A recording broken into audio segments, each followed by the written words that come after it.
ఫిబ్రవరి 26వ తేదీ మహాశివరాత్రి వేడుకలకు శివాలయాలు ముస్తాబయ్యాయి. దాదాపుగా అన్ని ప్రధాన క్షేత్రాల్లో శివరాత్రి బ్రహ్మోత్సవాలు ప్రారంభమై వైభవంగా కొనసాగుతున్నాయి. పల్నాడు జిల్లాలోని అమరేశ్వర ఆలయం మహాశివరాత్రి బ్రహ్మోత్సవాలకు సిద్ధమైనట్లు ప్రధాన అర్చకులు డాక్టర్ మల్లిక్ తెలిపారు. ఫిబ్రవరి 23వ తేదీ నుంచి మార్చి 1వ తేదీ వరకు పాంచాహ్నిక దీక్షాపూర్వకంగా కళ్యాణ మహోత్సవాలు జరుగుతున్నాయన్నారు.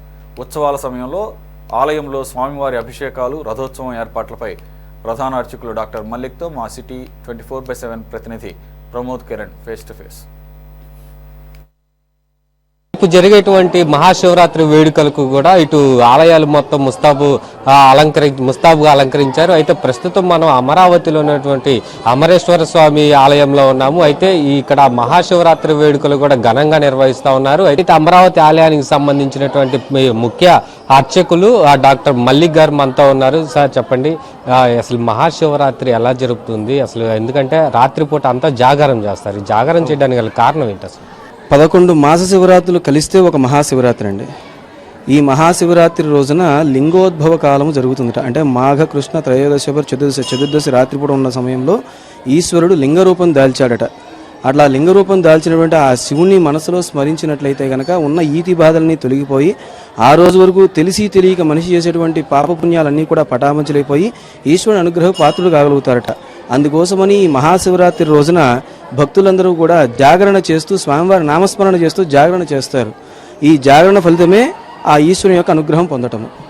అంటే ఎంతో మంది ఇక్కడ ప్రసిద్ధిగాంచిన చర్చ ఆలయం అని అంటారు. అయితే దీనికి ప్రసిద్ధిగాంచడానికి గల కారణం ఏంటి? అసలు ఇవి పంచారామ క్షేత్రాలు అంటారండి. అమరావతి, ద్రాక్షారామము, పాలకొల్లు, సామర్లకోట, భీమవరము, ఈ 5 కూడా పంచారామ క్షేత్రాలు అంటారు. ఈ 5 కూడా ఒక ఆత్మలింగం నుంచి ఉద్భవించినటువంటివి.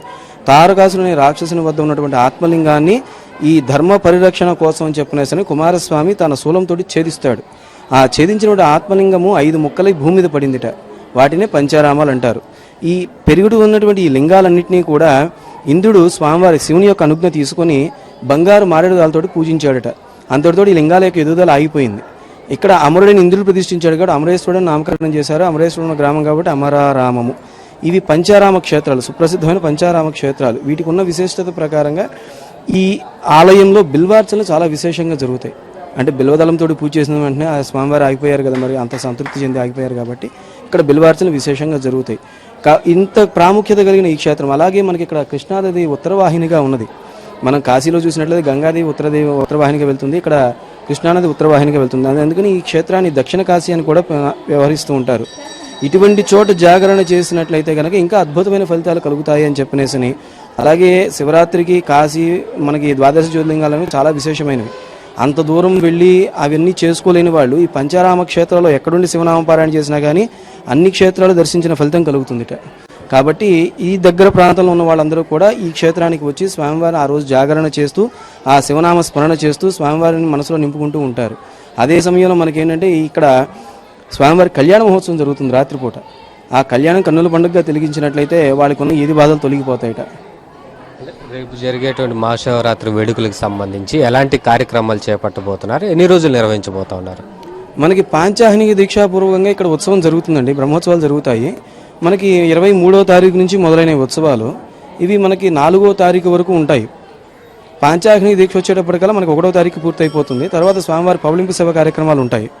అయితే ఈ పాంచాహ్నిక దీక్షలోనే స్వామివారి యొక్క కళ్యాణం ముందు పెళ్లి కొడుకుని చేయటము, తర్వాత మండప పూజలు, ధ్వజారోహణం అవన్నీ జరుగుతూ ఉంటాయండి. ముఖ్యంగా ఇందులో భక్తులందరూ కూడా పాల్గొనదగ్గ విశేషమైనటువంటి కార్యక్రమాలు ఏమిటి అంటే 26వ తారీఖున శివరాత్రి పర్వదినం రోజున తెల్లవారుజాము 4 గంటల నుంచి సాయంత్రం 4 గంటల వరకు భక్తులందరూ కూడా స్వామివారికి అభిషేక సేవ చేసుకోవడానికి అవకాశం ఉన్నది. కావున భక్తులందరూ కూడా స్వామివారి ఈ అభిషేక సేవలో పాల్గొని స్వామివారి కృపకు పాత్రలు కావాలని కోరుతూ ఉన్నాము. అదేవిధంగా సాయంత్రము రాత్రి 9 గంటల లింగోద్భవ కాల అభిషేకం జరుగుతుంది. అంటే శివరాత్రి అంటేనే లింగోద్భవ కాలం. అంటే ఈశ్వరుడు లింగ రూపంలో ఉద్భవించడం ఇందా మనం చెప్పుకున్నాం. ఆ లింగోద్భవ కాలంలో జరిగే అభిషేకం అనేది కన్నుల పండగగా ఒక్కసారి చూసినా చాలు. ఎదురుగ్గా చూడలేకపోయినా, ప్రత్యక్షంగా చూడలేకపోయినా, పరోక్షంగా అయినా, అంటే ఇప్పుడు మనం లైవ్లో ఇస్తున్నాం, కొన్ని ఛానల్స్ టీవీలో చూపిస్తూ ఉన్నారు, అటువంటివి చూసి అయినా సరే స్వామివారి మనసులో చూడగలిగినా, మనసులో తరించగలిగినా కానీ ఈ శివరాత్రి రోజున ఆయన యొక్క కృపకు పాత్రలు కాగలుగుతారని చెప్పేసి మనకు పురాణాల ద్వారా తెలుస్తున్నది. ఏదేమైనా మనసులో శివుని నింపుకోవాలి శివరాత్రి రోజున. తరువాత మనకి రాత్రిపూట తెల్లవారుజాము 3 గంటలకు స్వామివారి కళ్యాణం జరుగుతుంది. 27వ తారీఖున ఇక్కడ స్వామివారి దివ్య రథోత్సవం సాయంత్రం 4 గంటలకు ప్రారంభమవుతుంది. ఆ రథోత్సవం చాలా కన్నుల పండుగగా జరుగుతుంది. తదుపరి సాయంత్రం 7:30కి స్వామివారి కీలుగుర్ర సేవ ఉంటుంది. ఇది కొన్ని చోట్ల ఉన్నది ఈ సేవ. ఈ కీలుగుర్ర సేవ ఉంటుంది. ఆ సేవ చాలా అద్భుతంగా ఉంటుంది, అది కూడా చూడవలసిందే. తర్వాత 1వ తారీఖున స్వామివారి పూర్ణాహుతి ఉంటుంది. దాంతో బ్రహ్మోత్సవాలు ముగుస్తాయి. తర్వాత పవళింపు సేవలు, ఈ కార్యక్రమాలన్నీ కూడా మనకి 4వ తారీఖు వరకు జరుగుతాయి. వేరే జిల్లాల నుంచి కావచ్చు, వేరే ప్రాంతాల నుంచి కావచ్చు, అనేక మంది భక్తులు ఇక్కడికి వస్తున్నట్టు కూడా సమాచారం. అయితే వీరికి ఎలాంటి ఏర్పాట్లు చేయబోతున్నారు, ఎలాంటి సదుపాయాలు కల్పించారు? భక్తులు అనేవాళ్ళు ఏంటి, ఈ చుట్టుపక్కల ఒక గ్రామాలు దాదాపుగా ఒక 30-40 గ్రామాలకు ఇదే పెద్ద క్షేత్రం. అన్ని చోట్ల శివాలయాలు ఉన్నప్పటికీ వారి వారి ఆలయాల్లో పూజ చేసుకొని ఇక్కడికి రావడం అనేది పూర్వం నుంచి ఆనవాయితీ ఉంది. గతంలో అయితే కనుక మనకి కృష్ణానది పూర్తిగా ప్రవహించేది కాబట్టి అందరూ చక్కగా నదిలో స్నానాలు చేసేవారు. ఇప్పుడు నీరు కొంచెం తక్కువగా ఉండటం వలన భక్తులు ఎవరు ఇబ్బంది పడకుండా ఉండటానికి జల్లు స్నానాలు అంటే షవర్లు ఏర్పాటు చేశారు. ఎక్కడ ఎవరు ఇబ్బంది పడకుండా ఉండే విధంగా అదే ఆడవాళ్ళకు ప్రత్యేకంగా బట్టలు మార్చుకోవడానికి సపరేట్గా రూమ్స్ ఏర్పాటు చేసి ఉన్నారు. అలాగే దర్శనం కోసం వచ్చే భక్తులు, మెయిన్ ఇబ్బంది దర్శనం పడే వచ్చేవాళ్ళే. సుదూర ప్రాంతాల నుంచి వస్తారు, క్యూ లైన్లు చాలా నిండిపోయి ఉంటాయి. అయితే వచ్చేవారందరూ కూడా ఎక్కడా ఇబ్బంది పడకుండా క్యూ లైన్లలోనే వాళ్ళకి మంచినీళ్ళు కానీ, మజ్జిగ కానీ, పాలు కానీ అన్నీ కూడా అందుబాటులో ఉండే విధంగా వాలంటీర్స్ ద్వారా, వీళ్ళ ద్వారా ఈ దేవాదాయ శాఖ వారు మొత్తం ఏర్పాటు చేస్తున్నారు. అన్నీ చేశారు. దాదాపుగా ఏర్పాట్లన్నీ పూర్తయిపోయినాయి. క్యూ లైన్లు పటిష్టంగా ఏర్పాటు చేయడం కానివ్వండి, వచ్చిన భక్తులు ప్రతి ఒక్కరు కూడా స్వామివారిని ఒక్కసారి కనులారా చూసి తృప్తిపడి వెళ్ళే విధంగా అన్ని ఏర్పాట్లు అయితే జరుగుతూ ఉన్నాయి. అయితే ఏమిటంటే ఆలస్యం అనేది సహజంగా ఉంటుంది. భక్తులు కాస్త స్వామివారిని మనసులో నామస్మరణ చేసుకుంటూ ఒక నెమ్మదిగా నిదానంగా ఉంటే అంతా సవ్యంగా వెళ్ళిపోతుంది.